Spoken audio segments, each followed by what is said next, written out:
how very wrong he was. Mr. Dursley might have been drifting into an uneasy sleep, but the cat on the wall outside was showing no sign of sleepiness.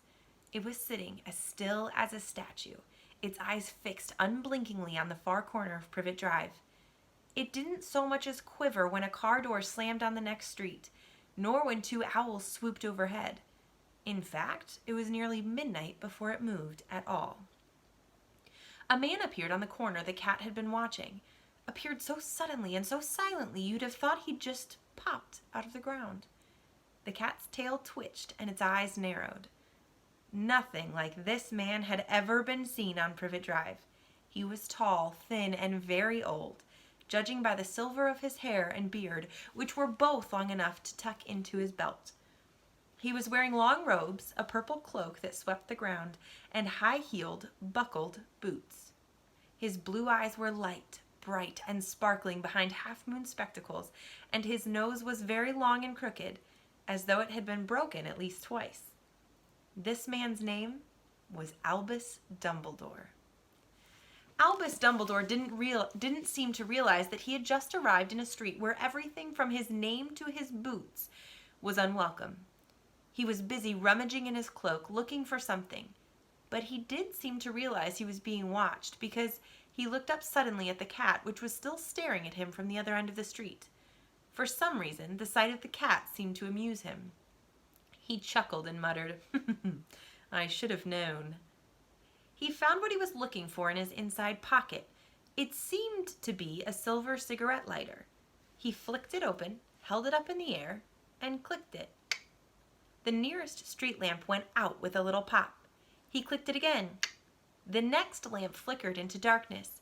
12 times he clicked the put-outer, until the only lights left on the whole street were two tiny pinpricks in the distance, which were the eyes of the cat watching him. If anyone looked out their window now, even beady-eyed Mrs. Dursley, they wouldn't be able to see anything that was happening down on the pavement. Dumbledore slipped the put-outer back inside his cloak and set off down the street toward number 4, where he sat down on the wall next to the cat. He didn't look at it, but after a moment he spoke to it. "Fancy seeing you here, Professor McGonagall." He turned to smile at the tabby, but it had gone. Instead, he was smiling at a rather severe-looking woman who was wearing square glasses exactly the shape of the markings the cat had around its eyes. She, too, was wearing a cloak, an emerald one. Her black hair was drawn into a tight bun. She looked distinctly ruffled. "How did you know it was me?" she asked. "My dear Professor, I've never seen a cat sit so stiffly." "You'd be stiff if you'd been sitting on a brick wall all day," said Professor McGonagall. "All day? When you could have been celebrating. I must have passed a dozen feasts and parties on my way here." Professor McGonagall sniffed angrily. "Oh yes, everyone's celebrating all right," she said impatiently. "You'd think they'd be a bit more careful. But no, even the Muggles have noticed something's going on. It was on their news." She jerked her head back at the Dursleys' dark living room. "I heard it. Flocks of owls, shooting stars. Well, they're not completely stupid. They were bound to notice something. Shooting stars down in Kent. I'll bet that was Daedalus Diggle. He never had much sense." "You can't blame them," said Dumbledore gently. "We've had precious little to celebrate for 11 years. "I know that," said Professor McGonagall irritably, "but that's no reason to lose our heads. People are being downright careless, out on the streets in broad daylight, not even dressed in Muggle clothes, swapping rumors."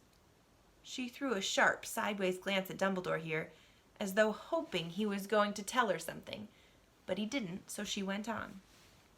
"A fine thing it would be if, on the very day you-know-who seems to have disappeared at last, the Muggles found out about us all. I suppose he really has gone, Dumbledore?" "It certainly seems so," said Dumbledore. "We have much to be thankful for. Would you care for a lemon drop?" "A what?" "A lemon drop. They're a kind of Muggle sweet I'm rather fond of." "No, thank you," said Professor McGonagall coldly, as though she didn't think this was the moment for lemon drops. "As I say, if you know who has gone—" "My dear Professor, surely a sensible person like yourself can call him by his name?" All this you-know-who nonsense. For 11 years I have been trying to persuade people to call him by his proper name. Voldemort. Professor McGonagall flinched, but Dumbledore, who was unsticking 2 lemon drops, seemed not to notice. It all gets so confusing if we keep saying you-know-who. I have never seen any reason to be frightened of saying Voldemort's name. I know you haven't, said Professor McGonagall, sounding half exasperated, half admiring. But you're different. Everyone knows you're the only one you-know-who, oh, all right, Voldemort, was frightened of. You flatter me, said Dumbledore calmly. Voldemort had powers I will never have. Only because you're too, well, noble to use them. It's lucky it's dark. I haven't blushed so much since Madame Pomfrey told me she liked my new earmuffs. Professor McGonagall shot a sharp look at Dumbledore and said, The owls are nothing next to the rumors that are flying around. You know what they're saying? About why he's disappeared? About what finally stopped him? It seemed that Professor McGonagall had reached the point she was most anxious to discuss, the real reason she had been waiting on a cold, hard wall all day. For neither as a cat nor as a woman had she fixed Dumbledore with such a piercing stare as she did now. It was plain that whatever everyone was saying, she was not going to believe it until Dumbledore told her it was true. Dumbledore, however, was choosing another lemon drop and did not answer. What they're saying, she pressed on, is that last night Voldemort turned up in Godric's Hollow. He went to find the Potters. The rumor is that Lily and James Potter that they're dead. Dumbledore bowed his head. Professor McGonagall gasped. Lily and James, I can't believe it. I didn't want to believe it. Oh, Albus. Dumbledore reached out and patted her on the shoulder. I know, he said heavily. Professor McGonagall's voice trembled as she went on. That's not all. They're saying he tried to kill the Potter's son, Harry, but he couldn't. He couldn't kill that little boy. No one knows why or how, but they're saying that when he couldn't kill Harry Potter, Voldemort's power somehow broke, and that's why he's gone. Dumbledore nodded glumly. It's true? Faltered Professor McGonagall. After all he's done, all the people he's killed, he couldn't kill a little boy? It's just astounding. Of all the things to stop him. But how in the name of heaven did Harry survive? We can only guess, said Dumbledore. We may never know. Professor McGonagall pulled out a lace handkerchief and dabbed at her eyes beneath her spectacles. Dumbledore gave a great sniff as he took a golden watch from his pocket and examined it. It was a very odd watch. It had 12 hands, but no numbers. Instead, little planets were moving around the edge. It must have made sense to Dumbledore, though, because he put it back in his pocket and said, Hagrid's late. I suppose it was he who told you I'd be here, by the way? Yes, said Professor McGonagall. And I don't suppose you're going to tell me why you're here, of all places? I've come to bring Harry to his aunt and uncle. They're the only family he has left now. You can't mean, the people who live here? Cried Professor McGonagall, jumping to her feet and pointing at number 4. Dumbledore, you can't. I've been watching them all day. You couldn't find 2 people who are less like us. And they've got this son. I saw him kicking his mother all the way up the street, screaming for sweets. Harry Potter, come and live here? It's the best place for him, said Dumbledore firmly. His aunt and uncle will be able to explain everything to him when he's older. I've written them a letter. A letter. A letter? Repeated Professor McGonagall faintly, sitting back down on the wall. Really, Dumbledore, you think you can explain all this in a letter? These people will never understand him. He'll be famous, a legend. I wouldn't be surprised if today was known as Harry Potter Day in the future. There will be books written about Harry. Every child in our world will know his name. Exactly, said Dumbledore, looking very seriously over the top of his half-moon glasses. It would be enough to turn any boy's head. Famous before he can walk and talk. Famous before something he won't even remember. Can't you see how much better off he'll be, growing up away from all that until he's ready to take it? Professor McGonagall opened her mouth, changed her mind, swallowed, and said, Yes, you're right, of course. But how is the boy getting here, Dumbledore? She eyed his cloak suddenly, as though she thought he might be hiding Harry underneath it. Hagrid's bringing him. You think it's wise to trust Hagrid with something as important as this? I would trust Hagrid with my life, said Dumbledore. I'm not saying his heart isn't in the right place, said Professor McGonagall grudgingly, but you can't pretend he's not careless. He does tend to... What was that? A low rumbling sound had broken the silence around them. It grew steadily louder as they looked up and down the street for some sign of a headlight. It swelled to a roar as they both looked up at the sky, and a huge motorcycle fell out of the air and landed on the road in front of them. If the motorcycle was huge, it was nothing to the man sitting astride it. He was almost twice as tall as a normal man and at least 5 times as wide. He looked simply too big to be allowed, and so wild. Long tangles of bushy black hair and beard hid most of his face. He had hands the size of trash can lids, and his feet in his leather boots were like baby dolphins. In his vast, muscular arms, he was holding a bundle of blankets. Hagrid, said Dumbledore, sounding relieved. At last. And where did you get that motorcycle? All right, I'm going to pause for a second. I want to do Hagrid's voice justice. At some point, I will show you kind of what it looks like when Hagrid talks.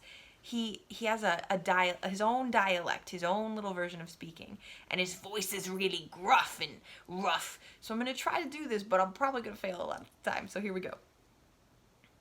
Hagrid, said Dumbledore, sounding relieved. At last. And where did you get that motorcycle? Borrowed it, Professor, sir, said this giant, climbing carefully off the motorcycle as he spoke. Young Sirius Black lent it to me. I've got him, sir. No problems, were there? No, sir. House was almost destroyed, but I got him out all right before the muggles started swarming around. I just turned southern. I'm just going to read it. He fell asleep as we was flying over Bristol. Dumbledore and Professor McGonagall bent forward over the bundle of blankets. Inside, just visible, was a baby boy, fast asleep. Under a tuft of jet black hair over his forehead, they could see a curiously shaped cut, like a bolt of lightning. Is that where? Whispered Professor McGonagall. Yes, said Dumbledore. He'll have that scar forever. Couldn't you do something about it, Dumbledore? Even if I could, I wouldn't. Scars can come in handy. I have one myself above my left knee that is a perfect map of the London Underground. That's like the subway system that goes below London. Well, give him here, Hagrid. We'd better get this over with. Dumbledore took Harry in his arms and turned toward the Dursleys' house. Could I say goodbye to him, sir? Asked Hagrid. He bent his great shaggy head over Harry and gave him what must have been a very scratchy, whiskery kiss. Then, suddenly, Hagrid let out a howl like a wounded dog. Shh! Hissed Professor McGonagall. You'll wake the muggles. Sorry, sobbed Hagrid, taking out a large spotted handkerchief and burying his face in it. But I can't stand it. Lily and James dead, and poor little Harry off to live with muggles. Yes, it's all very sad, but get a grip on yourself, Hagrid, or we'll be found. Professor McGonagall whispered, patting Hagrid gingerly on the arm as Dumbledore stepped over the low garden wall and walked to the front door. He laid Harry gently on the doorstep, took a letter out of his cloak, tucked it inside Harry's blankets, and then came back to the other two. For a full minute, the 3 of them stood and looked at the little bundle. Hagrid's shoulders shook, Professor McGonagall blinked furiously, and the twinkling light that usually shone from Dumbledore's eyes seemed to have gone out. Well, said Dumbledore finally, that's that. We've no business staying here. We may as well go and join the celebrations. Yeah, said Hagrid in a very muffled voice. I'd best get this bike away. Good night, Professor McGonagall. Professor Dumbledore, sir. Wiping his streaming eyes on his jacket sleeve, Hagrid swung himself onto the motorcycle and kicked the engine into life. With a roar, it rose into the air and off into the night. I shall see you soon, I expect, Professor McGonagall, said Dumbledore, nodding to her. Professor McGonagall blew her nose in reply. Dumbledore turned and walked back down the street. On the corner, he stopped and took out the silver put-outer. He clicked it once, and 12 balls of light sped back to their street lamps so that Privet Drive glowed suddenly orange, and he could make out a tabby cat slinking around the corner at the other end of the street. He could just see the bundle of blankets on the step of number 4. "Good luck, Harry," he murmured. He turned on his heel, and with a swish of his cloak, he was gone. A breeze ruffled the neat hedges of Privet Drive, which lay silent and tidy under the inky sky, the very last place you would expect astonishing things to happen. Harry Potter rolled over inside his blankets without waking up. One small hand closed on the letter beside him, and he slept on, not knowing he was special, not knowing he was famous, not knowing he would be woken in a few hours' time by Mrs. Dursley's scream as she opened the front door to put out the milk bottles, nor that he would spend the next few weeks being prodded and pinched by his cousin Dudley. He couldn't know that at this very moment, people meeting in secret all over the country were holding up their glasses and saying in hushed voices, "To Harry Potter, the boy who lived."